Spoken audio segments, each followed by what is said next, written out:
Hi guys, this is episode 8 in my series on American history. We will be covering from the Revolution to the Civil War and maybe even further in the future. In this episode, we will be discussing the impact of American expansion on Native Americans. It's always been complicated. The colonial powers such as France and Britain formed alliances and treaties with Native American chiefs. These treaties often guaranteed ownership of land and recognized the tribes as sovereign nations. However, settlers often ignored these treaties and took land from Native American tribes. From 1778 to 1830, Congress continued to make treaties with Native Americans in the territories ceded by Britain. The goal of these treaties was to ensure the safety of settlers. While treaties were usually negotiated in good faith, Congress was unable and unwilling to enforce them.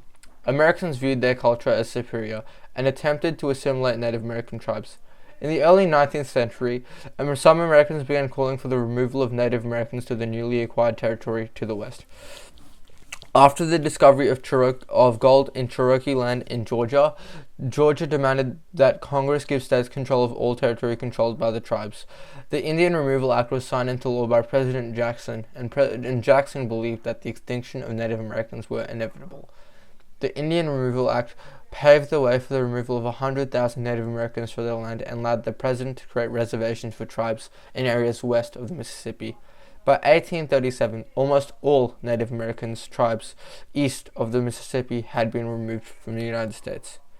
The first tribes targeted for removal were the so-called 5 civilized tribes of the southeast U.S. The Choctaw Creek, the Chickasaw, Seminole, Cherokee tribes. These were highly organized agricultural societies who had adopted many features of European society. They were located on prime agricultural land, highly sought after. The Choctaw Creek and Chickasaw agreed to move peacefully in exchange for government support. In the Seminole and Cherokee attempted to resist removal. The majority of the Seminole refused to accept removal and violently resisted, which was called the Second Seminole War. The Cherokee attempted to use legal action, which caused 2 Supreme Court cases from 1831 to 1832. The Supreme Court ruled against them.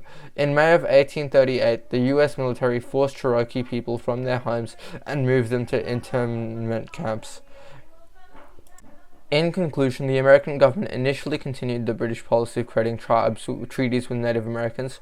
In the early 19th century, the attitude towards Native Americans changed in favor of resettling them west. The first tribes relocated other 5 civilized tribes. The tribes responded to the Indian Removal Act in different ways, while some agreeing to relocate while others resisted. The government ineptitude and corruption led to thousands of Native Americans dying due to malnutrition and disease exposure on the Trail of Tears west. Thank you for watching the video. Please like and subscribe.